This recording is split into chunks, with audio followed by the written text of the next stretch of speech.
लेने चाहिए, सारे हमें लेने हैं। उसी कड़ी में आज कोल गैसिफिकेशन का बड़ा फैसला लिया गया, जिसके बारे में मैं आपको विस्तार में बताऊंगा। तीसरा, धोलेरा में बहुत बड़ा एक इंडस्ट्रियल हब बन रहा है, जिसमें भारत का पहला सेमीकंडक्टर प्लांट भी लग रहा है। तो अहमदाबाद से धोलेरा ये semi high speed double line का अप्रूवल हुआ। और चौथा फैसला हुआ, नागपुर के एयरपोर्ट को इंटरनेशनल एयरपोर्ट अपग्रेड करने का फैसला लिया गया।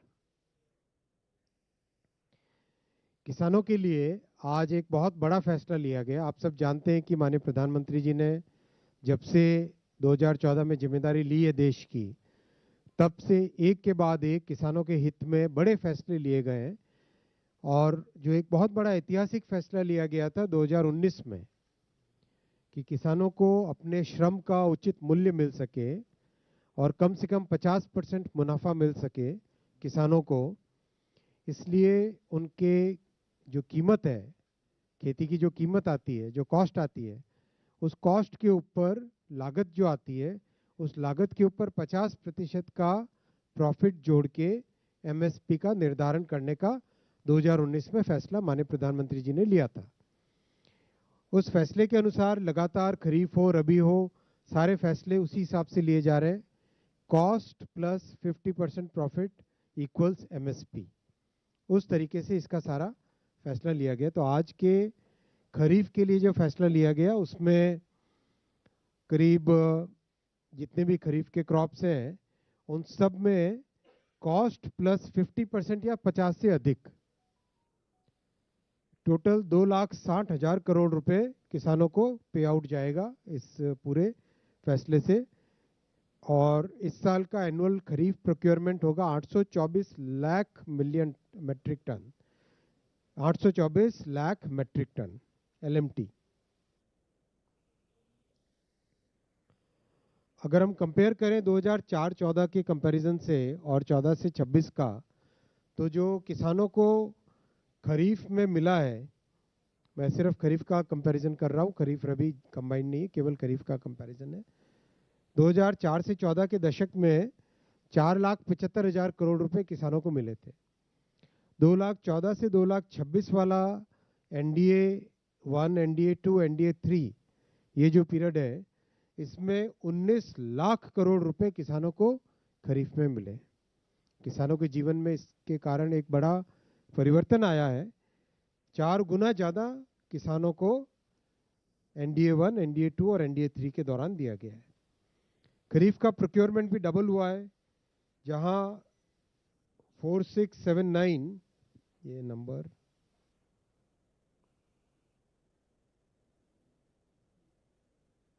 ये टोटल है, पूरे पीरियड का टोटल है, एक साल का नहीं है, पूरे पीरियड का टोटल है।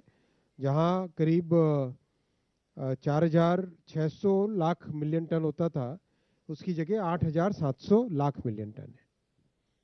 ये सभी फसलों की एक एक करके जो आज एमएसपी अप्रूव हुआ है वो है। सब जगह कॉस्ट प्लस 50% या 50 से अधिक जो इसमें निर्णय लिया गया है, उसमें हर जगह कॉस्ट प्लस 50% या 50% से अधिक का निर्णय लिया गया है। एक एक करके मैं सारे पढ़ लूँ या? पैडी कॉमन 2,441 रुपये पर क्विंटल, पैडी ग्रेड ए धान, पैडी यानी 2,461 रुपये पर क्विंटल। ज्वार श्रीयन में आता है, हाइब्रिड 4,023 रुपये पर क्विंटल। ज्वार मालदंडी 4,073 रुपीज़ पर क्विंटल। बाजरा 2,900 रुपये पर क्विंटल। रागी 5,205 रुपये पर क्विंटल। मेज़ 2,410 रुपीज़ पर क्विंटल। तूर 8,450 रुपीज़ पर क्विंटल। मूंग की दाल 8,780 रुपीज़ पर क्विंटल। उड़द 8,200 रुपीज़ पर क्विंटल। कॉटन कपास मीडियम स्टेपल 8,267 रुपये पर क्विंटल है, फेल है। और कॉटन लॉन्ग स्टेपल 8,667। ग्राउंडनट मूंगफली 7,517 रुपीज़ पर quintal. Sunflower seed 8343, 8343, soybean yellow 5708 और सीसमम तिल तिल 10,346 रुपीस पर क्विंटल। नाइजर सीड का हिंदी क्या है?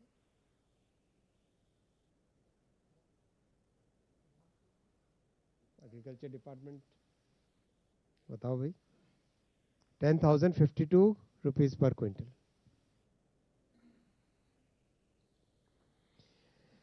जब तक ये निकालते हैं तब तक सेकेंड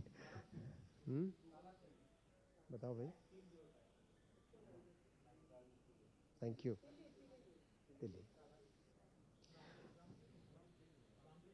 राम तेल, राम तेल। ये बहुत बड़ा फैसला लिया गया है कोल गैसिफिकेशन का। आज हम सब जानते हैं कि गैस का जितना रिक्वायरमेंट है और दुनिया भर में जिस तरह की जियोपॉलिटिकल सिचुएशन है, उस हिसाब से हम आत्मनिर्भर कैसे बने। भारत में प्रचुर मात्रा में कोयला उपलब्ध है। करीब करीब अगर देखें तो आगे के 200 साल के लिए जितना कोयला चाहिए उतना भारत में ऑलरेडी उपलब्ध है। तो उस कोयले का उपयोग करके क्या हम गैस बना सकते हैं, इस विषय पे एक अच्छा प्रयास चल रहा था। उसका आज फैसला लिया गया है और बहुत ही सामयिक फैसला है, बहुत ही टाइमली फैसला है। कोल गैसिफिकेशन की स्कीम। कोल गैसिफिकेशन के लिए पहले ये पिक्चर देखना चाहिए हमें। कोल को हम प्रिपेयर करते हैं प्रॉपर, उसको क्रश करने के बाद में उसकी थोड़ी सीविंग होती है, प्रॉपरली उसको प्रिपेयर करते हैं। प्रिपेयर करके इसकी एक फर्नेस होती है कोल गैसिफिकेशन की। इस कोल गैसिफिकेशन की फर्नेस में कोल को डालने से और बहुत हाई टेम्परेचर पे 1000 to 1500 डिग्री और 30 बार हाई प्रेशर और हाई टेम्परेचर पे जब कोल को हम फर्नेस के अंदर डालते हैं तो फिर वो कोयला जलता नहीं है, एक गैसियस स्टेट में कन्वर्ट हो जाता है। उसका केमिकल कॉम्पोजिशन चेंज हो जाता है और बेसिकली कोयला माने कार्बन, हाइड्रोजन, सल्फर, ये सब उसके अंदर एलिमेंट्स डिफरेंट स्ट्रक्चर में होते हैं। तो उसको गैस उसमें सीधी सिंथेसिस गैस बन के निकलती है, जिसको शॉर्ट में सिन गैस बोलते हैं। सिंथेसिस गैस जिसमें कार्बन मोनोऑक्साइड होती है और हाइड्रोजन होता है। CO और H2 का रेशियो जैसा हमारा आगे का रिक्वायरमेंट होगा उसके हिसाब से हम उसको मॉडिफाई कर सकते हैं। तो ये जो सिन गैस है, इस सिन गैस को नेचुरल गैस के कंपेरेबल यूज में लिया जा सकता है। नेचुरल गैस को जैसे हम PNG, LNG ऐसे बोलते हैं ना, वैसे इसमें सिन गैस को SNG भी बोलते हैं, सिंथेसिस नेचुरल गैस, ऐसा मतलब शॉर्ट फॉर्म समझो आप, SNG। और इस गैस से आगे उस गैस को जला के पावर भी प्रोड्यूस कर सकते हैं, उस गैस से LPG का इक्विवेलेंट फॉर्म भी बना सकते हैं, और उस गैस से हम फर्टिलाइजर का मैन्युफैक्चरिंग हो, कई सारे जो पेट्रोकेमिकल्स के माने जो एक रिफाइनरी में बाय प्रोडक्ट्स होते हैं, उसी तरह के बाय प्रोडक्ट्स यहाँ पर भी निकाले जा सकते हैं। कई तरह के बाय प्रोडक्ट्स इसमें से निकलते हैं जिनका उपयोग फिर पेट्रोकेमिकल इंडस्ट्री की तरह इसमें भी उपयोग होता है। तो एक तरीके से कोयले से गैस, गैस से फर्टिलाइजर, कोयले से गैस, गैस से पावर, कोयले से गैस, गैस से कई तरह के केमिकल्स, ये बनाने की ये प्रोसेस है। और ये बहुत बड़ा आज का फैसला है, क्योंकि इस युग में हमें जितना आत्मनिर्भर बने उतना अच्छा है और उतना ही देश के लिए भविष्य का एक ये बड़ा इंश्योरेंस बनता है। कोल भारत में करीब करीब 400 बिलियन टन के नॉन रिजर्व्स है, 400 बिलियन टन के नॉन रिजर्व्स है। बहुत बड़ा रिजर्व, हमारा साल का करीब 1 बिलियन टन का है, 1 बिलियन टन का कंजम्पशन है, 1 बिलियन टन का कंजम्पशन है। तो अगर हम सीधा ही देखें तो 400 साल का हमारे पास कोयला ऑलरेडी मौजूद है। तो जब इतना कोयला मौजूद है तो इस कोयले का ज़्यादा से ज़्यादा उपयोग करके हम इससे गैस बना सकें और गैस का उपयोग फिर फर्टिलाइज़र वगैरह में, ताकि फर्टिलाइज़र के लिए जो एलएनजी इंपोर्ट करनी पड़ती है वो कम हो जाएगी, उसकी रिक्वायरमेंट एक तरीके से कम हो जाएगी। इस स्कीम का आज जो बेसिकली कोल में दो तरह की गैस होती है। एक गैस होती है अंदर मीथेन, मतलब कोयले का जहाँ पे डिपॉजिट्स होते हैं अंदर गहराई में मीथेन के रिजर्वॉयर्स होते हैं, तो वहाँ से मीथेन निकाली जा सकती है ड्रिल करके। और दूसरा तरीका है कोल को गैस में कन्वर्ट करने का। तो आज का जो है प्रोग्राम ये है for promotion of new surface coal lignite, इसका gasification for production of syngas and downstream products. 37,500 crore rupees का आउटले इस स्कीम के लिए रखा गया है और करीब 3 लाख करोड़ का इन्वेस्टमेंट होगा इसमें टोटल, और 75 मिलियन टन्स कोल को इसमें गैसिफाई करने के लिए प्रोजेक्ट्स लगेंगे।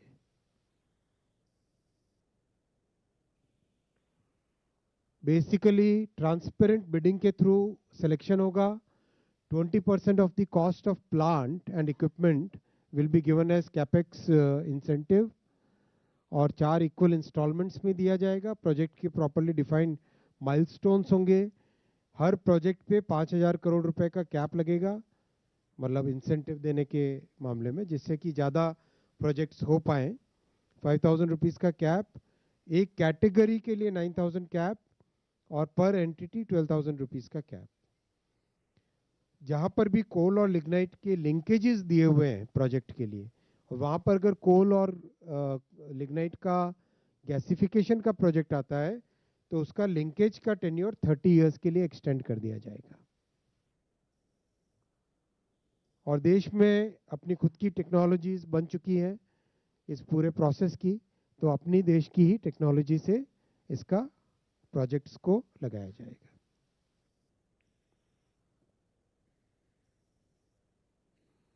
ये बहुत इंपॉर्टेंट है, फीड स्टॉक सोर्सेज और इंपोर्ट को कम करना। एलएनजी जो कि करीब 50% से अधिक हमारी इंपोर्ट होती है, उसका रिडक्शन हो जाएगा। यूरिया हम बाहर से लेके आते हैं, वो भी भारत में बनने लगेगा। अमोनिया 100% इंपोर्टेड है आज, वो भी इससे भारत में बनने की नए रास्ते खुलेंगे। मेथनॉल 80 to 90% इंपोर्टेड है, वो भी यहाँ पे बनेगा। तो आत्मनिर्भर भारत का, और विशेषकर करंट जियोपॉलिटिकल सिचुएशन में जो एक बड़ा कोल गैसिफिकेशन से बेनिफिट हो सकता है, वो इस प्रोजेक्ट के अप्रूवल से होगा। करीब 4 प्रोजेक्ट्स पे ऑलरेडी कंस्ट्रक्शन स्टार्ट हो गया है और करीब 25 प्रोजेक्ट्स बनने, टोटल 25 प्रोजेक्ट्स इसमें बनेंगे। करीब 50,000 जॉब्स क्रिएट होंगे और 6,300 करोड़ का रेवेन्यू एक्स्ट्रा इस प्रोजेक्ट से आएगा। यानी प्रोजेक्ट में 35,000 करोड़ लगा रहे हैं और 6,300 करोड़ हर साल रेवेन्यू आएगा। तो अपने आप में बहुत ही ये अच्छा, नेचुरली इकोनॉमिकली वायबल प्रोजेक्ट है। नेक्स्ट प्रोजेक्ट आज का जो अप्रूव हुआ वो हुआ सरखेज यानी अहमदाबाद से धोलेरा के बीच में एक semi high speed railway line, उसका आज अप्रूवल हुआ। बहुत ही इंपॉर्टेंट प्रोजेक्ट है ये जो एरिया है धोलेरा, ये सारा एरिया, ये बे ऑफ कैम्बे, खंभात की खाड़ी है। ये खंभात की खाड़ी के इस तरफ बड़ौदा, सूरत, ये सब चीज़ें, बड़ौदा यहाँ पर है, और इस तरफ नीचे सारा सौराष्ट्र का एरिया है। ये यहाँ पे भावनगर में बड़ा पोर्ट बन रहा है। यहाँ पर धोलेरा में मैसिव डेवलपमेंट का काम चल रहा है। अगर कंपेयर करो तो Singapore is about 720 square kilometres, Dholera is about 900 square kilometres. बहुत बड़ा एक एरिया जो कि हाईटेक मैन्युफैक्चरिंग के लिए यहाँ पे बड़ा एक इकोसिस्टम बन रहा है, सेमीकंडक्टर का, एविएशन के कंपोनेंट्स का, सोलर सेल्स का, कई चीज़ें यहाँ पे, कई तरह के मैन्युफैक्चरिंग के काम यहाँ पर आ रहे हैं धोलेरा में। अहमदाबाद यहाँ पर है। अहमदाबाद से धोलेरा अबाउट 160 किलोमीटर्स की डिस्टेंस है। और ये एरिया पूरा अपने आप में दिल्ली मुंबई इंडस्ट्रियल कॉरिडोर का हिस्सा है, दिल्ली मुंबई इंडस्ट्रियल कॉरिडोर का हिस्सा है। तो यहाँ पे सीधी एक अगर high speed semi high speed line railway line बनती है तो पूरे एरिया का एकदम डेवलपमेंट बढ़ जाता है। इसी थॉट प्रोसेस के साथ और एक बड़ा, जैसे ताइवान में शिंचू है, ताइवान में जो सेमीकंडक्टर का पूरा इकोसिस्टम बना हुआ है वो है एक जगह शिंचू। तो वैसा ही कुछ थॉट प्रोसेस है, धोलेरा भविष्य में बहुत बड़ा एक हाईटेक मैन्युफैक्चरिंग सेमीकंडक्टर का बड़ा हब बने, इलेक्ट्रॉनिक्स का बड़ा हब बने, उस थॉट प्रोसेस के साथ इसका डेवलपमेंट यहाँ पे हो रहा है। तो यहाँ पे एक बहुत बड़ा इंटरनेशनल एयरपोर्ट भी बन रहा है और इस एयरपोर्ट की एक खासियत है कि पाकिस्तान की एयर स्पेस में नहीं जाना पड़ता है।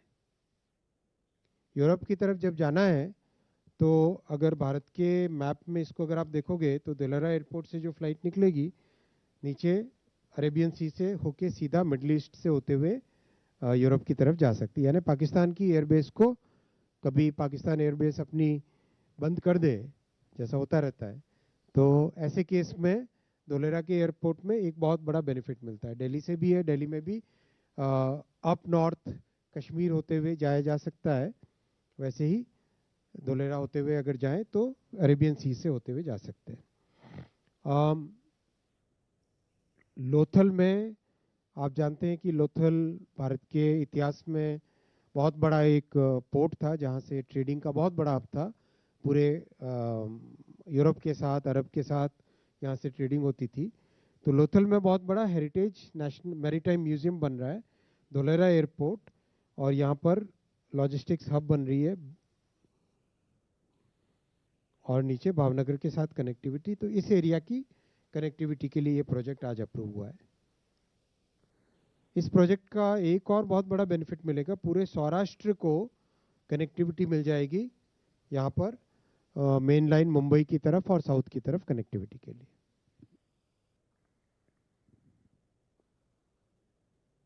ये प्रोजेक्ट के बाकी डिटेल्स हैं।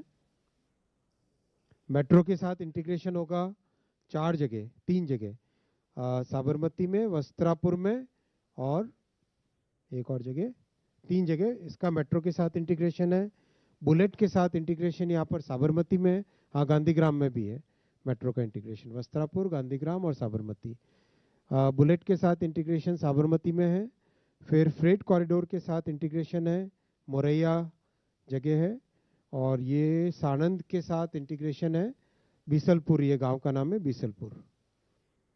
और लोथल के लिए स्पर लाइन है और सीधा धोलेरा एयरपोर्ट के अंदर ये लाइन जाती है यहाँ से और आगे भावनगर जाती है बावलियारी से। और एक और कनेक्टिविटी आएगी यहाँ से नीचे से, जो लिंबड़ी सौराष्ट्र सुरेंद्र नगर है, वहाँ से सीधी आनंद के पास पेटलाद एक जगह है वहाँ के लिए।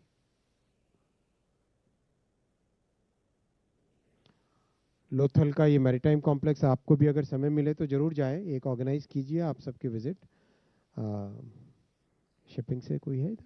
नहीं, शिपिंग वालों को बोलना पड़ेगा।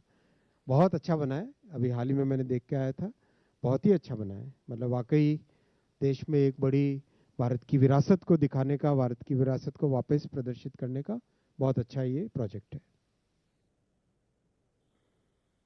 इसमें भारत की आप रेलवे में पर देखो तो कन्वेंशनली 110 kmph की ट्रेन होती थी हाईएस्ट, फिर 130 की आने लगी, फिर वंदे भारत बनी 180 kmph की, और नमो भारत बनी जो मेरठ में चली, और बाद में सरफेस पे भुज से अहमदाबाद और जयनगर से पटना चलाया जो गाड़ी, वो गाड़ी 180 की स्पीड की गाड़ी है।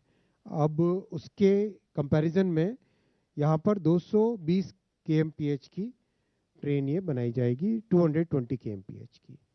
और एक तरीके से ये मॉडल अगर यहाँ से सक्सेसफुल करने के बाद में देश में जितने सरफेस के प्रोजेक्ट्स हैं उन सबको अपग्रेड करके सेमी हाई स्पीड करेंगे, और जो बड़े शहर हैं, बहुत बड़े शहर हैं 50 लाख से ज़्यादा आबादी वाले, उनको 350 kmph की स्पीड पे हाई स्पीड पैसेंजर कॉरिडोर से कंपेयर करेंगे।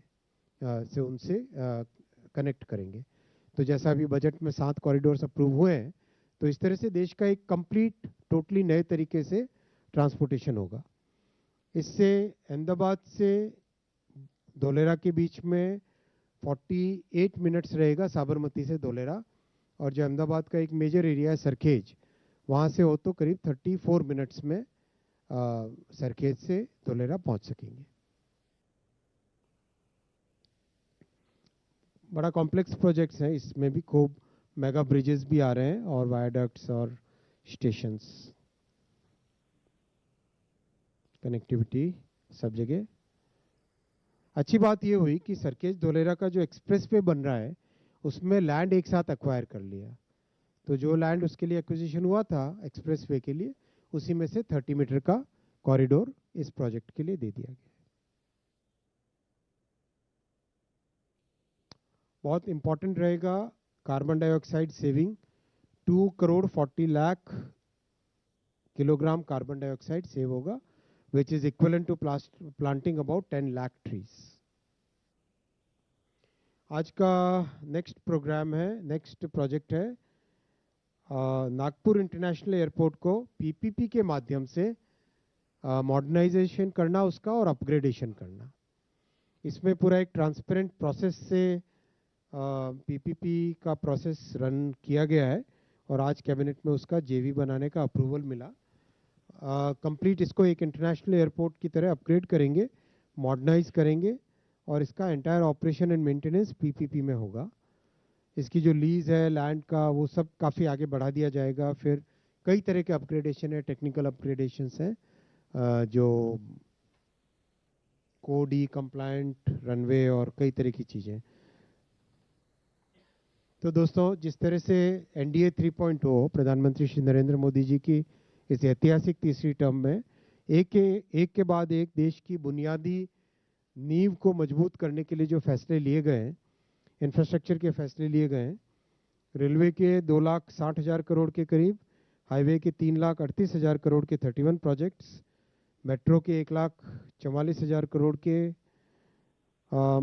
5 नए एयरपोर्ट्स, एक मेजर पोर्ट, एक शिप रिपेयर फैसिलिटी, 2 नए रोपवेज, फिर करीब 8 hydro projects, 12 industrial smart cities और 3 करोड़ पीएम आवास योजना के घर और जल जीवन मिशन। कुल मिला के आज एक नया इसमें डायमेंशन ऐड हुआ, एनर्जी सिक्योरिटी का, कोल गैसिफिकेशन। तो कुल मिला के देश की इस मजबूत नींव को और मजबूत बनाने के लिए और विकसित भारत का रास्ता प्रशस्त करने के लिए प्रधानमंत्री श्री नरेंद्र मोदी जी के की अध्यक्षता में कैबिनेट में ये जो महत्वपूर्ण फैसले लिए गए हैं। अब मैं आपके प्रश्न लेता हूँ। As per protocol, we will take questions from the first row, then second row, then third row. So starting from this, Poonam ji. मैं पूनम हूँ, अमर उजाला से। खरीफ का एमएसपी आया है, हम ये जानना चाहेंगे कि पिछली बार से कितना अंतर है और जो 50% बोला गया है कि लाभांश को जोड़कर है, तो वो किस ब्रेकअप से है, कृपया ये बताने क्या कष्ट करें। First row, Shrimi. Yes. Hi sir, this is Shrimi Chaudhary from NDTV Profit. I have 2 questions. Quick clarity that when are you expecting meaningful revenue generation from the coal gasification project? Is there any timeline to it? And the second question is with respect to that, would Coal India play a central role in this scheme, whether independently or could be in the form of JV with private companies? Next Deepak sir, मैं Deepak sir, Times of India से। Sir, जो MSP पे एक सवाल मैं जानना चाह रहा हूँ। Recently there have been lot of meetings on this geopolitical issues. वहाँ पे I think agriculture ministry people have said that if the prices of diesel and petrol go up, input cost may go up. So I'm asking, if that happens, will the MSP be reviewed, because that will be also an increased input cost. Front row आप। Sir मैं तरुण शर्मा हूँ Zee Business से। Sir CBG से कितना हम उम्मीद कर रहे हैं कि जो डोमेस्टिक डिमांड है गैस की वो मीट हो पाएगी? और सेकेंडली सर इन्फ्लेशन एक बड़ा कंसर्न है, और सर एमएसपी में जो पल्सेस और ऑयलसीड है उसमें तकरीबन 3 से 8% की बढ़ोतरी है सर, तो इसका इन्फ्लेशन पे कितना असर आप देख रहे हैं? लक्ष्मण नेक्स्ट। सर मैं लक्ष्मण सीएनबीसी आवाज से। मेरा सवाल है कि हम लोग 2030 तक 100 मिलियन टन कोल गैसिफिकेशन का टारगेट रखे हैं, और जो कोल इंडिया का प्रोडक्शन इंक्रीज है वो पिछले 3 साल में परसेंटेज टर्म में देखिए तो थोड़ा बहुत कम होता हुआ गया है। तो इस कोल गैसिफिकेशन के लिए जरूरी कोल का उत्पादन करने में क्या कोल इंडिया सक्षम है, उसको इंसेंटिवाइज करेंगे? और दूसरा सवाल कि प्रधानमंत्री मोदी ने जो 3 दिन पहले अपील की थी, क्या उस अपील पर कैसे अमल करना है, इस पर कोई कैबिनेट में चर्चा हुई क्या? Next. Sir, Prakash Pridashi from ET Now. So the government is already running a coal gasification scheme with financial support of rupees 8,500 crore. So the scheme which has been announced today is the extension of the previous scheme or a brand new scheme? Second row left front. Hello, आप बताइए। Sir Madhurendra मैं news nation से। Coal gasification की जो scheme आप लेकर आए हैं, जिसमें ये माना जा रहा है कि जो सब्स्टिट्यूट है वो हमको एलपीजी का मिलेगा और साथ ही फर्टिलाइज़र के लिए मिलेगा, तो कब से जो प्रोडक्ट है वो मिलना शुरू हो जाएगा मार्केट को? इसका कोई टाइमलाइन और इस पे कितना गवर्नमेंट जो है वो अपना बजट खर्च कर रही है? दूसरा, एमएसपी अनाउंस तो कर दिया गया है, लेकिन क्या जो आने वाले प्रोडक्शन कॉस्ट के बढ़ने की आशंका है, क्या उसको भी साथ में कंसीडर करके इसे अनाउंस किया गया है, या आगे इसकी संभावना बनी रहेगी? नेक्स्ट। सर सिद्धार्थ हूँ मैं। सर ये जो कोल गैसिफिकेशन की जो बात की जा रही है सर, इसमें झरिया कोल फील्ड की अगर हम बात करें तो पूरे इलाके में जगह जगह आग लगी हुई है। क्या उसके लिए भी कहीं कोई इसमें कोई योजना है कि उस कोयले को भी हम इस्तेमाल कर सकें? दूसरा सवाल है हमारा सरखेज धुलेरा वाले प्रोजेक्ट के लिए सेमी हाई स्पीड ट्रैक है, तो इसमें किस तरीके की ट्रेन चलेगी? क्या मौजूदा वंदे भारत या इससे अपग्रेडेड वर्जन चलाया जाएगा या कुछ डिफरेंट आप लोग करने जा रहे हैं? नेक्स्ट। सर मेरा नाम अनुवेश रथ है, मैं जी बिजनेस से हूँ। सर ये जो प्रोजेक्ट है कोल गैसिफिकेशन का, हालांकि इसको 2030 तक 100 मिलियन टन का टारगेट रखा गया है, क्या ये 100 मिलियन टन ऑलरेडी जो एग्जिस्टिंग प्रोजेक्ट है बीएचईएल, गेल, कोल इंडिया और महानदी कोल फील्ड, इन्हीं से भी इंक्लूडेड है इसमें ये 100 मिलियन टन का? और उसके साथ वो पायलट प्रोजेक्ट में 8,600 करोड़ ऑलरेडी गवर्नमेंट की तरफ से वीजीएफ के तौर पर दिया गया था, उसको एक्सटेंड करते हुए 37,500 करोड़ दिया गया है, उसी प्रोजेक्ट को एक्सटेंड किया जा रहा है, उसमें ये मनी भी इन्वेस्ट होगा क्या sir?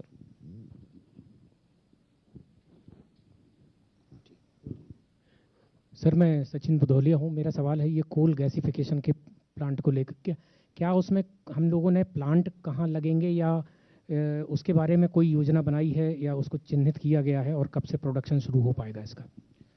Shishir. Sir Shishir from Hindu business line. I have two questions. One is about can you give the details of the 4 plants which are under manufacturing? And the second thing is that the annual revenue realization of rupees 6,300 crore, will it be shared with the states also? Fourth row, anybody? No. Fifth, sixth. Back side से आप इनसे पहले madam से, आप इनको दीजिए। Sir मेरा एक कृष्ण मोहन शर्मा, एक फॉलोअप सवाल है कोल गैसिफिकेशन से कि 2040 तक अगर हम सेल्फ रिलायंट हो जाते हैं तो हमारी एलएनजी और पीएनजी की कॉस्ट में कितना रिडक्शन आएगा सर? ठीक, दीजिए, इनको दीजिए, मैडम को दीजिए। Hi sir, this is Shilpa from the Economic Times. My question is on coal gasification. So how much of LNG and other petrochemicals, is there an internal analysis of how much it will be substituted? And a second follow-up question on the private companies' participation. Are we open to the idea of getting private companies into this? आपके पीछे, yes please. Hello sir, Rituraj here from Mint. So following up what my colleagues have asked, is this an extension of the existing scheme? And if not, would the incentives given under the previous scheme be increased? And also, given that the current projects which are undergoing, they have not been as successful as anticipated, is there a timeline for these projects to be completed that's being stipulated? Yes, आपके पीछे, Rishabh. Sir, Rishabh with NDTV Profit. Import, what is the government envisaged in terms of cutting the import bill via the coal gasification scheme? First, I think anybody else? पीछे हाँ yes. Sir ये synthetic कोल gas की रसोई टंकी कितने की पड़ेगी, उस पर कोई सब्सिडी भी होगी क्या sir? One more question here, this side.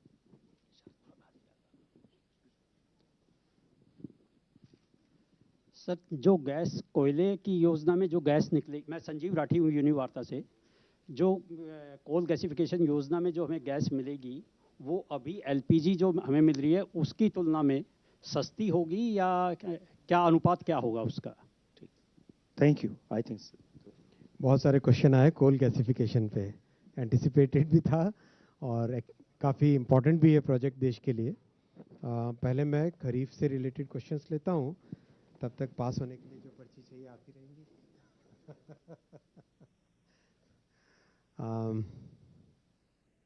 सारे आंसर्स बना लो भाई।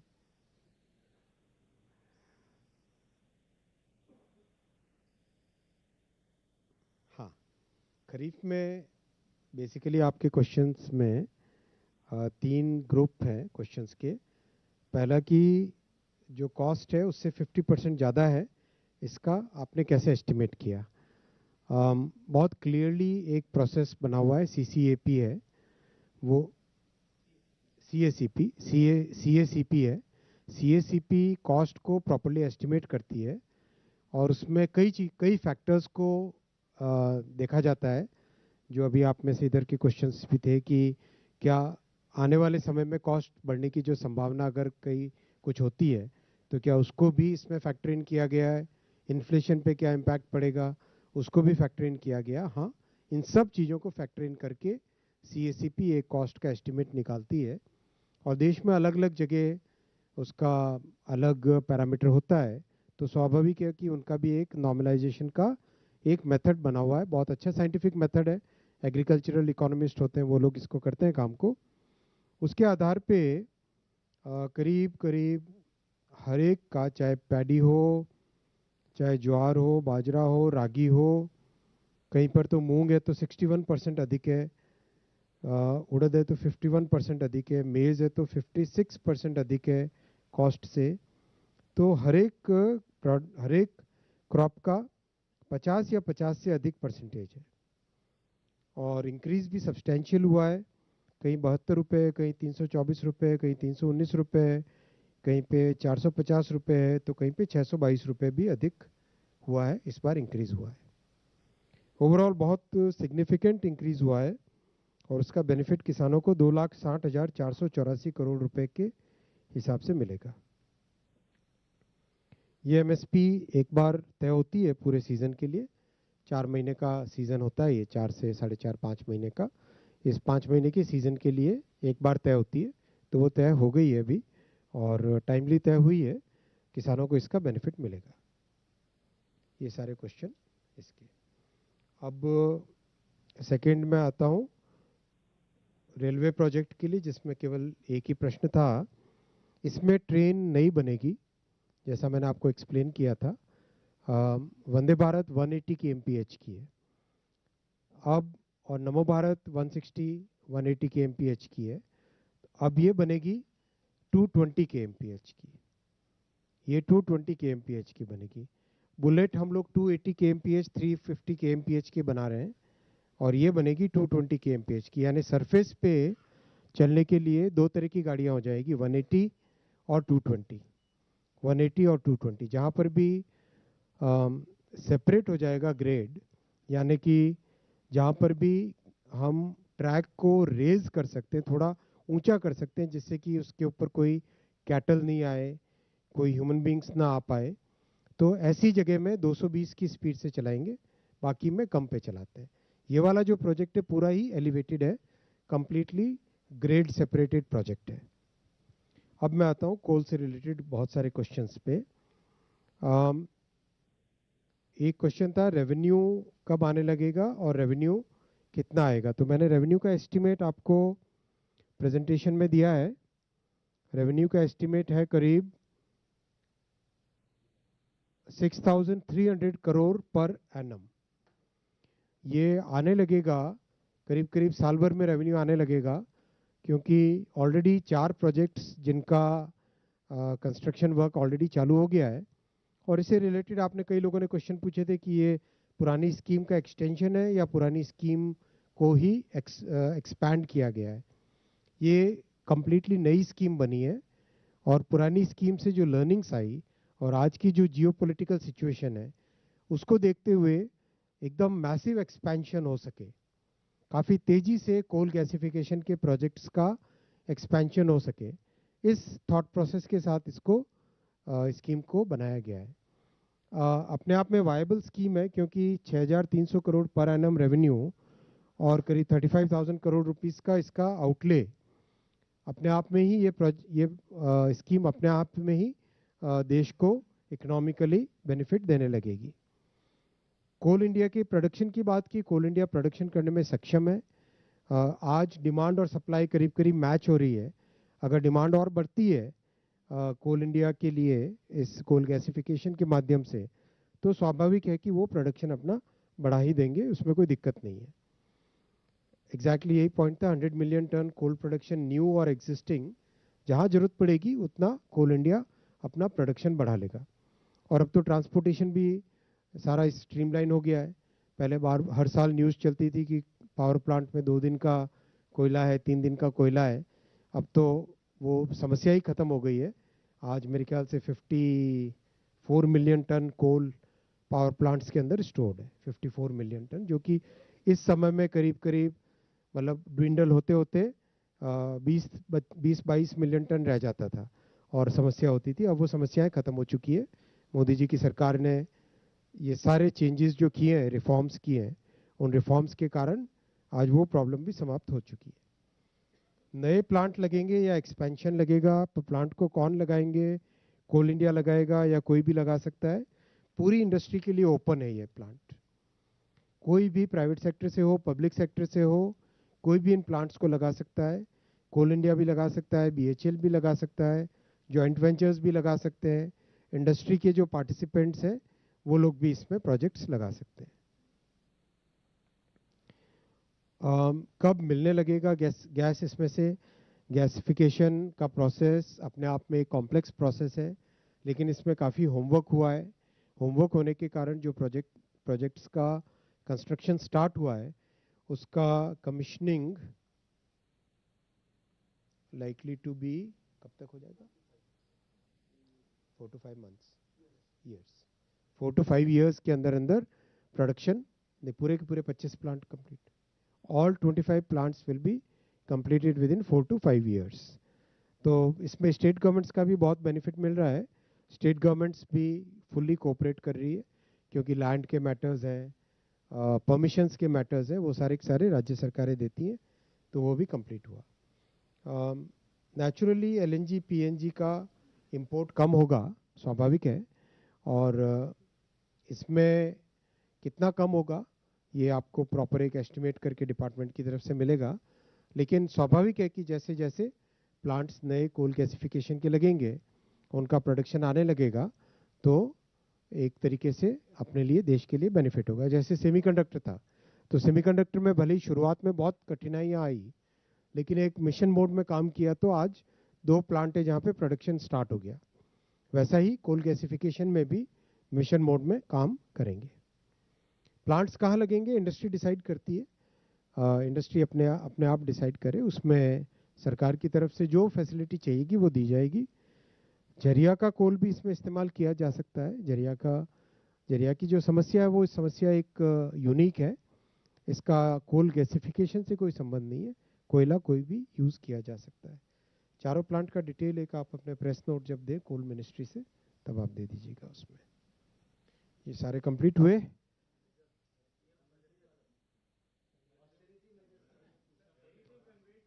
हाँ, वो माननीय प्रधानमंत्री जी ने पब्लिक मंच से भी बोला है और हम सबको भी गाइड करते हैं हमेशा कि यथासंभव कम से कम खर्चे रखो, जिससे कि आज के युग में जो हमारा रिक्वायरमेंट है उस हिसाब से हम अपने जीवन शैली में परिवर्तन लाए। और ये मेरा निवेदन सभी से है, पब्लिक लाइफ में हो, पर्सनल लाइफ में देखें, अगर हम हर जगह हम यथासंभव जो भी हमारी इम्पोर्टेड चीज़ें हैं उनका कंजम्पशन कम करें, ऐसा हमारा प्रयास हमेशा रहना चाहिए।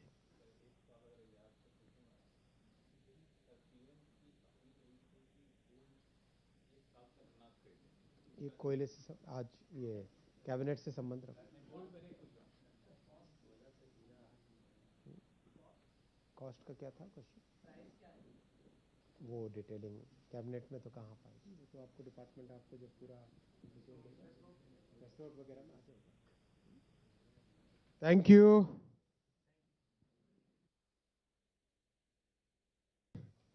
आज 4 बहुत बड़े फैसले लिए गए प्रधानमंत्री श्री नरेंद्र मोदी जी के नेतृत्व में कैबिनेट में। 4 में पहला फैसला किसानों के लिए खरीफ की एमएसपी का निर्णय लिया गया, जिससे कि किसानों के पास 2,60,000 करोड़ 2,60,000 करोड़ रुपए किसानों के पास जाएंगे। दूसरा, आज सब जानते हैं कि किस तरह की आज की हमारी जियोपॉलिटिकल सिचुएशन है। ऐसी परिस्थितियों में आत्मनिर्भर बनने के लिए क्या क्या फैसले लेने चाहिए, सारे हमें लेने हैं। उसी कड़ी में आज कोल गैसिफिकेशन का बड़ा फैसला लिया गया, जिसके बारे में मैं आपको विस्तार में बताऊंगा। तीसरा, धोलेरा में बहुत बड़ा एक इंडस्ट्रियल हब बन रहा है, जिसमें भारत का पहला सेमीकंडक्टर प्लांट भी लग रहा है। तो अहमदाबाद से धोलेरा ये semi high speed double line का अप्रूवल हुआ। और चौथा फैसला हुआ, नागपुर के एयरपोर्ट को इंटरनेशनल एयरपोर्ट अपग्रेड करने का फैसला लिया गया। किसानों के लिए आज एक बहुत बड़ा फैसला लिया गया। आप सब जानते हैं कि माननीय प्रधानमंत्री जी ने जब से 2014 में जिम्मेदारी ली है देश की, तब से एक के बाद एक किसानों के हित में बड़े फैसले लिए गए हैं। और जो एक बहुत बड़ा ऐतिहासिक फैसला लिया गया था 2019 में कि किसानों को अपने श्रम का उचित मूल्य मिल सके और कम से कम 50% मुनाफा मिल सके किसानों को, इसलिए उनके जो कीमत है, खेती की जो कीमत आती है, जो कॉस्ट आती है, उस कॉस्ट के ऊपर लागत जो आती है, उस लागत के ऊपर 50% का प्रॉफिट जोड़ के एमएसपी का निर्धारण करने का 2019 में फैसला माननीय प्रधानमंत्री जी ने लिया था। उस फैसले के अनुसार लगातार खरीफ हो रबी हो, सारे फैसले उसी हिसाब से लिए जा रहे हैं। Cost plus 50% profit equals MSP, उस तरीके से इसका सारा फैसला लिया गया। तो आज के खरीफ के लिए जो फैसला लिया गया उसमें करीब जितने भी खरीफ के क्रॉप्स हैं उन सब में कॉस्ट प्लस 50% या 50 से अधिक, टोटल 2,60,000 करोड़ रुपए किसानों को पे आउट जाएगा इस पूरे फैसले से। और इस साल का एनुअल खरीफ प्रोक्योरमेंट होगा 824 lakh million metric ton, 824 lakh metric ton LMT.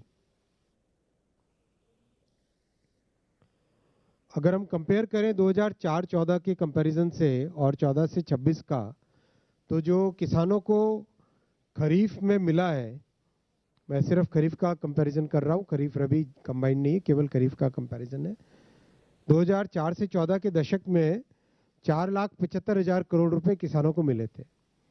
2,14,000 से 2,26,000 वाला एनडीए 1, एनडीए 2, एनडीए 3 ये जो पीरियड है, इसमें 19 लाख करोड़ रुपए किसानों को खरीफ में मिले।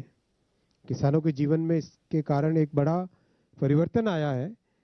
4 गुना ज़्यादा किसानों को एनडीए 1, एनडीए 2 और एनडीए 3 के दौरान दिया गया है।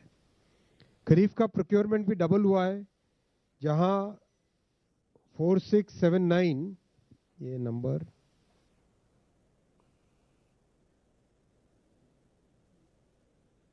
ये टोटल है, पूरे पीरियड का टोटल है, एक साल का नहीं है, पूरे पीरियड का टोटल है, जहां करीब 4,600 लाख मिलियन टन होता था, उसकी जगह 8,700 लाख मिलियन टन है।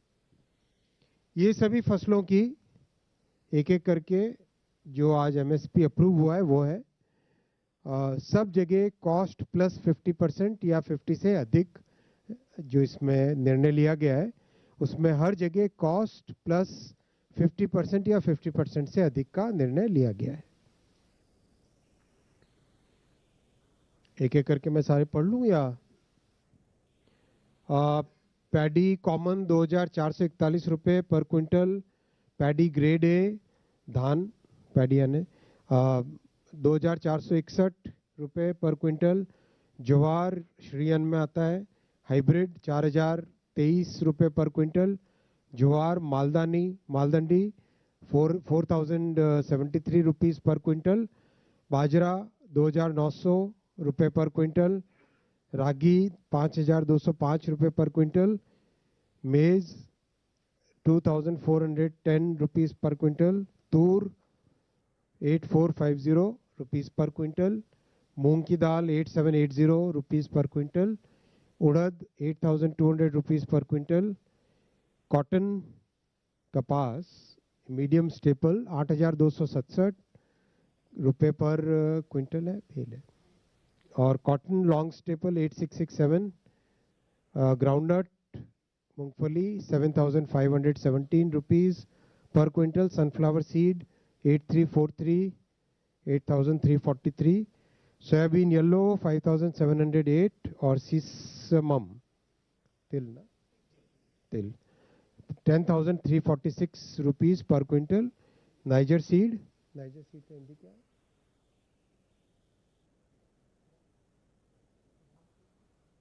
एग्रीकल्चर डिपार्टमेंट बताओ भाई। 10,052 रुपीज़ पर क्विंटल।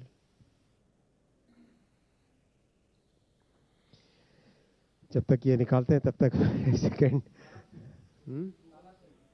बताओ भाई। Thank you.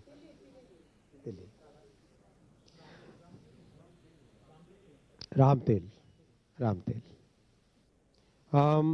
ये बहुत बड़ा फैसला लिया गया है कोल गैसिफिकेशन का।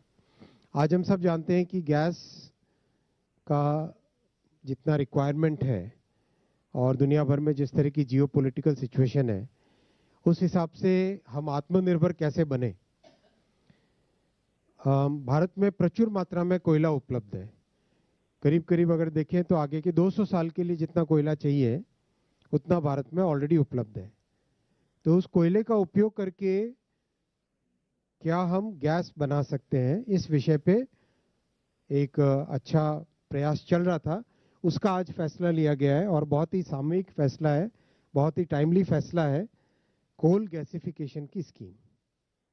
कोल गैसिफिकेशन के लिए पहले ये पिक्चर देखना चाहिए हमें। कोल को हम प्रिपेयर करते हैं प्रॉपर, उसको क्रश करने के बाद में उसकी थोड़ी सीविंग होती है, प्रॉपरली उसको प्रिपेयर करते हैं। प्रिपेयर करके इसकी एक फर्नेस होती है कोल गैसिफिकेशन की। इस कोल गैसिफिकेशन की फर्नेस में कोल को डालने से और बहुत हाई टेम्परेचर पे 1000 to 1500 डिग्री और 30 बार हाई प्रेशर और हाई टेम्परेचर पे जब कोल को हम फर्नेस के अंदर डालते हैं तो फिर वो कोयला जलता नहीं है, एक गैसियस स्टेट में कन्वर्ट हो जाता है। उसका केमिकल कॉम्पोजिशन चेंज हो जाता है और बेसिकली कोयला माने कार्बन, हाइड्रोजन, सल्फर, ये सब उसके अंदर एलिमेंट्स डिफरेंट स्ट्रक्चर में होते हैं। तो उसको गैस उसमें सीधी सिंथेसिस गैस बन के निकलती है, जिसको शॉर्ट में सिन गैस बोलते हैं। सिंथेसिस गैस जिसमें कार्बन मोनोऑक्साइड होती है और हाइड्रोजन होता है। CO और H2 का रेशियो जैसा हमारा आगे का रिक्वायरमेंट होगा उसके हिसाब से हम उसको मॉडिफाई कर सकते हैं। तो ये जो सिन गैस है, इस सिन गैस को नेचुरल गैस के कंपेरेबल यूज में लिया जा सकता है। नेचुरल गैस को जैसे हम PNG, LNG ऐसे बोलते हैं ना, वैसे इसमें सिन गैस को SNG भी बोलते हैं, सिंथेसिस नेचुरल गैस, ऐसा मतलब शॉर्ट फॉर्म समझो आप, SNG। और इस गैस से आगे उस गैस को जला के पावर भी प्रोड्यूस कर सकते हैं, उस गैस से LPG का इक्विवेलेंट फॉर्म भी बना सकते हैं, और उस गैस से हम फर्टिलाइजर का मैन्युफैक्चरिंग हो, कई सारे जो पेट्रोकेमिकल्स के माने जो एक रिफाइनरी में बाय प्रोडक्ट्स होते हैं, उसी तरह के बाय प्रोडक्ट्स यहाँ पर भी निकाले जा सकते हैं।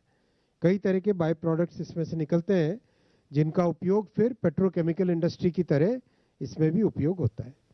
तो एक तरीके से कोयले से गैस, गैस से फर्टिलाइजर, कोयले से गैस, गैस से पावर, कोयले से गैस, गैस से कई तरह के केमिकल्स, ये बनाने की ये प्रोसेस है। और ये बहुत बड़ा आज का फैसला है, क्योंकि इस युग में हमें जितना आत्मनिर्भर बने उतना अच्छा है, और उतना ही देश के लिए भविष्य का एक ये बड़ा इंश्योरेंस बनता है। कोल भारत में करीब करीब 400 बिलियन टन के नॉन रिजर्व्स है, 400 बिलियन टन के नॉन रिजर्व्स है। बहुत बड़ा रिजर्व, हमारा साल का करीब 1 बिलियन टन का है, 1 बिलियन टन का कंजम्पशन है, 1 बिलियन टन का कंजम्पशन है। तो अगर हम सीधा ही देखें तो 400 साल का हमारे पास कोयला ऑलरेडी मौजूद है। तो जब इतना कोयला मौजूद है तो इस कोयले का ज़्यादा से ज़्यादा उपयोग करके हम इससे गैस बना सकें, और गैस का उपयोग फिर फर्टिलाइज़र वगैरह में, ताकि फर्टिलाइज़र के लिए जो एलएनजी इंपोर्ट करनी पड़ती है वो कम हो जाएगी, उसकी रिक्वायरमेंट एक तरीके से कम हो जाएगी। इस स्कीम का आज जो बेसिकली कोल में 2 तरह की गैस होती है। एक गैस होती है अंदर मीथेन, मतलब कोयले का जहाँ पे डिपॉजिट्स होते हैं अंदर गहराई में मीथेन के रिजर्वॉयर्स होते हैं, तो वहाँ से मीथेन निकाली जा सकती है ड्रिल करके।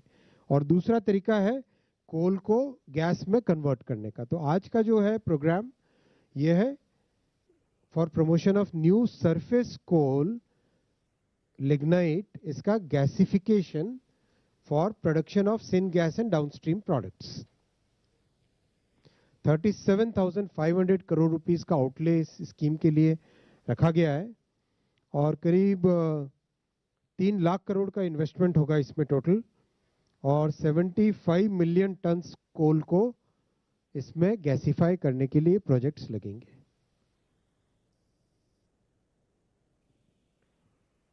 बेसिकली ट्रांसपेरेंट बिडिंग के थ्रू सिलेक्शन होगा। 20% of the cost of plant and equipment will be given as capex incentive, और 4 इक्वल इंस्टॉलमेंट्स में दिया जाएगा। प्रोजेक्ट के प्रॉपर्ली डिफाइंड माइलस्टोन्स होंगे। हर प्रोजेक्ट पे 5,000 करोड़ रुपए का कैप लगेगा, मतलब इंसेंटिव देने के मामले में, जिससे कि ज़्यादा प्रोजेक्ट्स हो पाएँ। 5,000 रुपीज़ का कैप, एक कैटेगरी के लिए 9,000 कैप, और पर एंटिटी 12,000 रुपीज़ का कैप। जहाँ पर भी कोल और लिग्नाइट के लिंकेजेस दिए हुए हैं प्रोजेक्ट के लिए, और वहाँ पर अगर कोल और लिग्नाइट का गैसिफिकेशन का प्रोजेक्ट आता है तो उसका लिंकेज का टेन्योर 30 इयर्स के लिए एक्सटेंड कर दिया जाएगा। और देश में अपनी खुद की टेक्नोलॉजीज बन चुकी हैं इस पूरे प्रोसेस की, तो अपनी देश की ही टेक्नोलॉजी से इसका प्रोजेक्ट्स को लगाया जाएगा।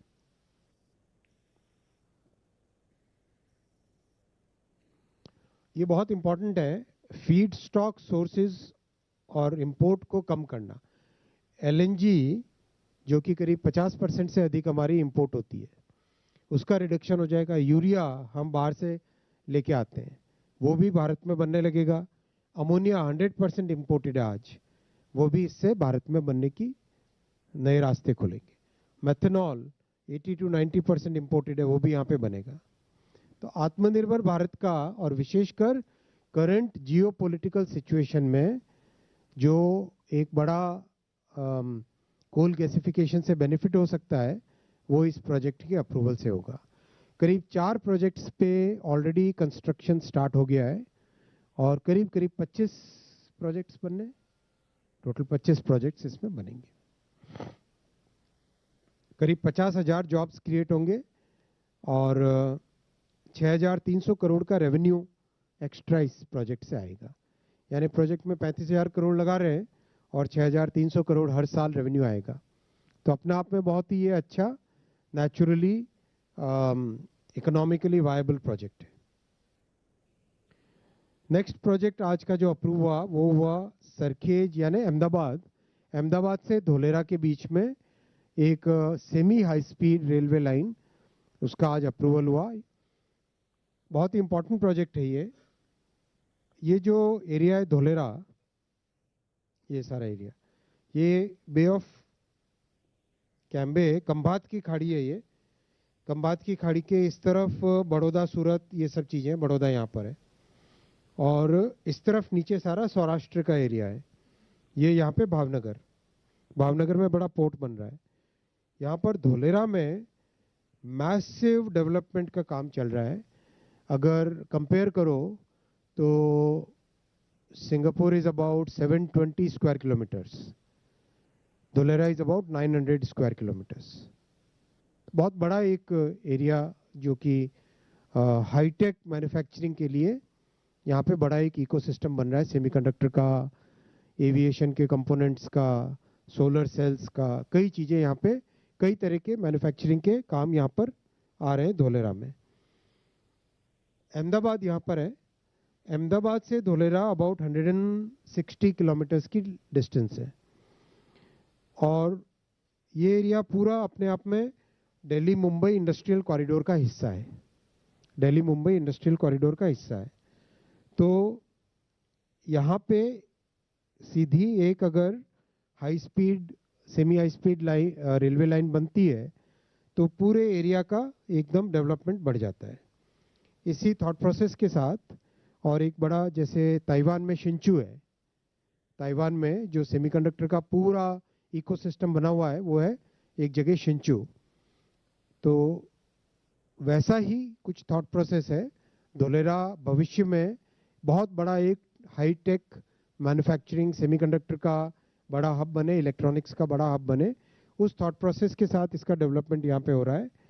तो यहाँ पे एक बहुत बड़ा इंटरनेशनल एयरपोर्ट भी बन रहा है, और इस एयरपोर्ट की ये खासियत है कि पाकिस्तान की एयर स्पेस में नहीं जाना पड़ता है। यूरोप की तरफ जब जाना है तो अगर भारत के मैप में इसको अगर आप देखोगे तो धोलेरा एयरपोर्ट से जो फ्लाइट निकलेगी नीचे अरेबियन सी से होके सीधा मिडल ईस्ट से होते हुए यूरोप की तरफ जा सकती है। यानी पाकिस्तान की एयरबेस को, कभी पाकिस्तान एयरबेस अपनी बंद कर दे, जैसा होता रहता है, तो ऐसे केस में धोलेरा के एयरपोर्ट में एक बहुत बड़ा बेनिफिट मिलता है। दिल्ली से भी है, दिल्ली में भी अप नॉर्थ कश्मीर होते हुए जाया जा सकता है, वैसे ही धोलेरा होते हुए अगर जाएं तो अरेबियन सी से होते हुए जा सकते हैं। लोथल में आप जानते हैं कि लोथल भारत के इतिहास में बहुत बड़ा एक पोर्ट था, जहां से ट्रेडिंग का बहुत बड़ा हब था। पूरे यूरोप के साथ, अरब के साथ यहाँ से ट्रेडिंग होती थी। तो लोथल में बहुत बड़ा हेरिटेज नेशनल मैरीटाइम म्यूजियम बन रहा है, धोलेरा एयरपोर्ट, और यहाँ पर लॉजिस्टिक्स हब बन रही है, और नीचे भावनगर के साथ कनेक्टिविटी। तो इस एरिया की कनेक्टिविटी के लिए ये प्रोजेक्ट आज अप्रूव हुआ है। इस प्रोजेक्ट का एक और बहुत बड़ा बेनिफिट मिलेगा, पूरे सौराष्ट्र को कनेक्टिविटी मिल जाएगी यहाँ पर, मेन लाइन मुंबई की तरफ और साउथ की तरफ कनेक्टिविटी के लिए।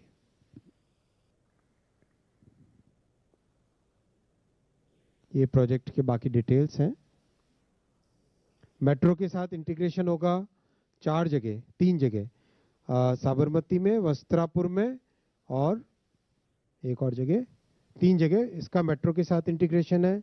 बुलेट के साथ इंटीग्रेशन यहाँ पर साबरमती में, हाँ गांधीग्राम में भी है मेट्रो का इंटीग्रेशन, वस्त्रापुर, गांधीग्राम और साबरमती। बुलेट के साथ इंटीग्रेशन साबरमती में है।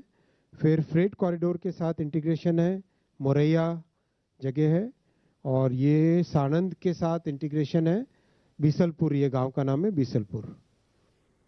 और लोथल के लिए स्पर लाइन है, और सीधा धोलेरा एयरपोर्ट के अंदर ये लाइन जाती है यहाँ से, और आगे भावनगर जाती है बावलियारी से।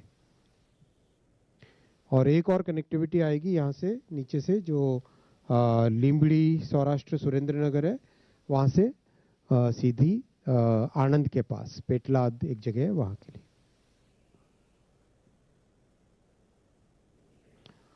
लोथल का ये मैरीटाइम कॉम्प्लेक्स, आपको भी अगर समय मिले तो जरूर जाएं, एक ऑर्गेनाइज कीजिए आप सबकी विजिट।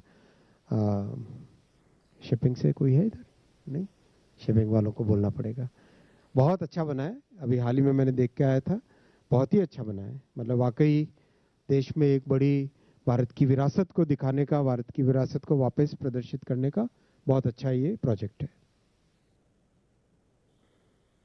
इसमें भारत की आप रेलवे में पर देखो तो कन्वेंशनली 110 kmph की ट्रेन्स होती थी हाईएस्ट, फिर 130 की आने लगी, फिर वंदे भारत बनी 180 kmph की, और नमो भारत बनी जो मेरठ में चली और बाद में सरफेस पे भुज से अहमदाबाद और जयनगर से पटना चलाया जो गाड़ी, वो गाड़ी 180 की स्पीड की गाड़ी है।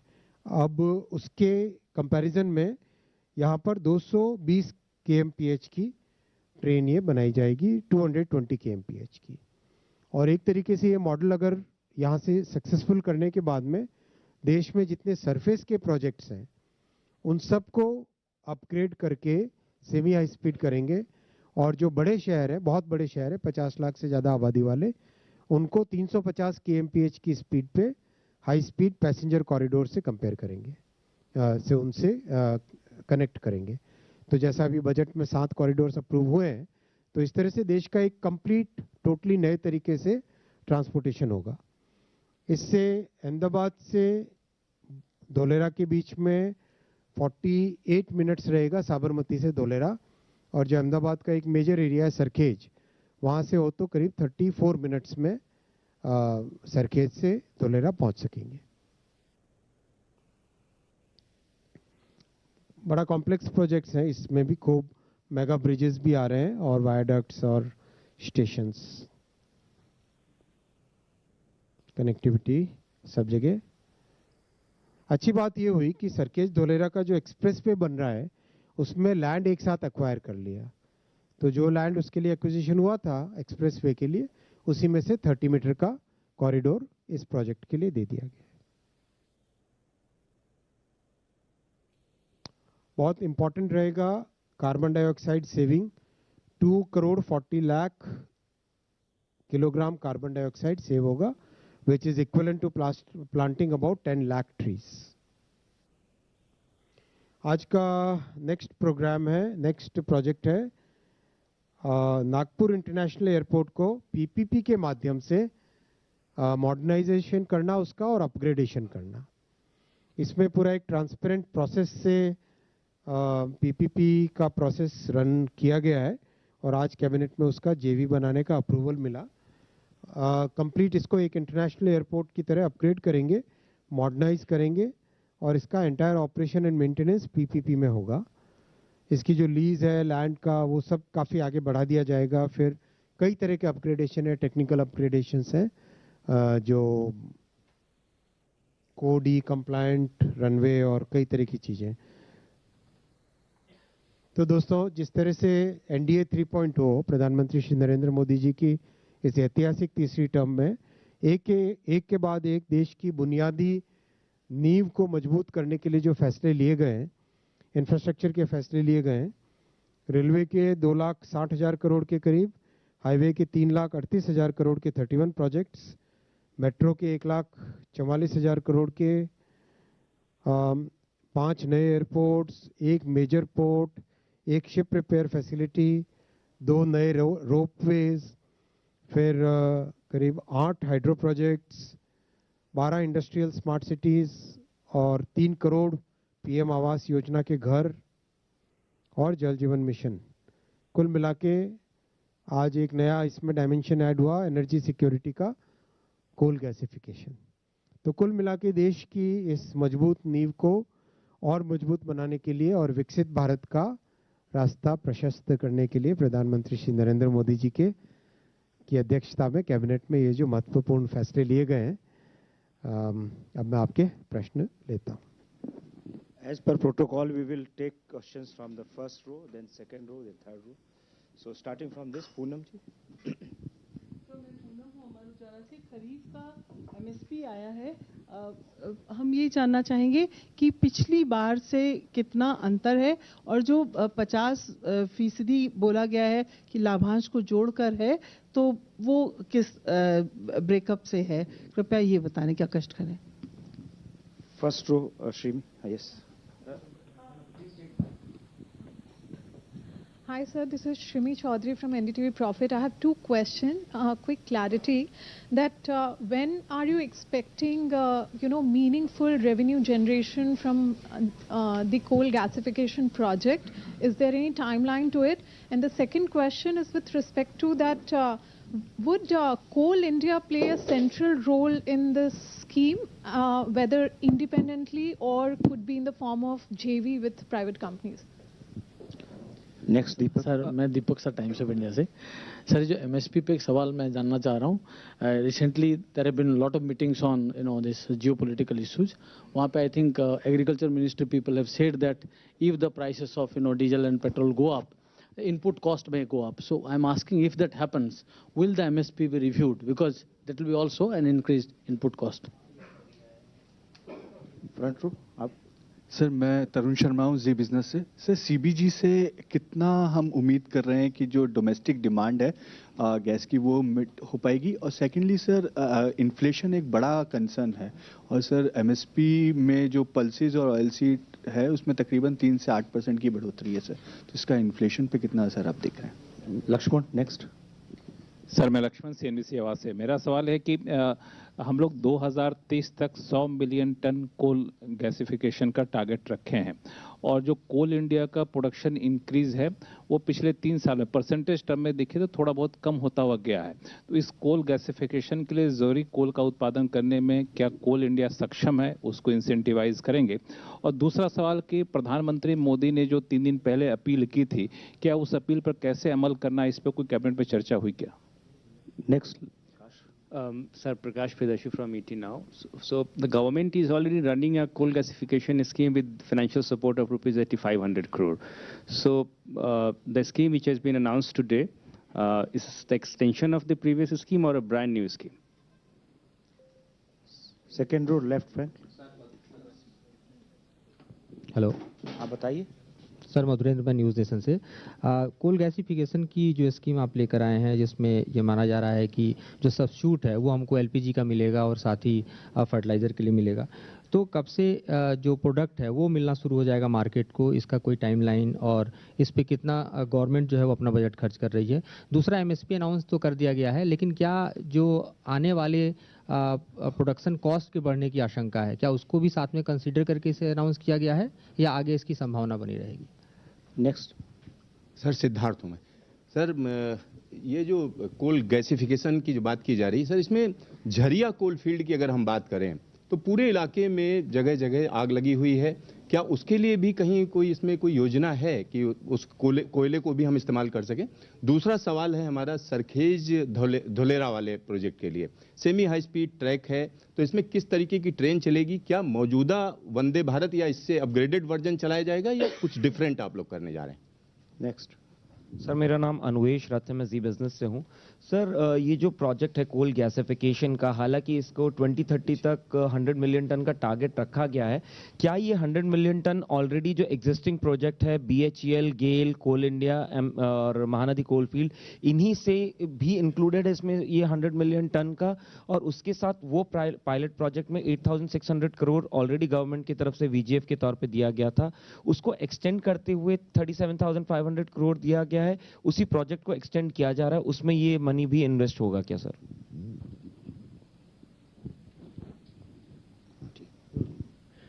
सर मैं सचिन भदौलिया हूँ, मेरा सवाल है ये कोल गैसिफिकेशन के प्लांट को लेकर, क्या उसमें हम लोगों ने प्लांट कहाँ लगेंगे या उसके बारे में कोई योजना बनाई है या उसको चिन्हित किया गया है, और कब से प्रोडक्शन शुरू हो पाएगा इसका? शिशिर।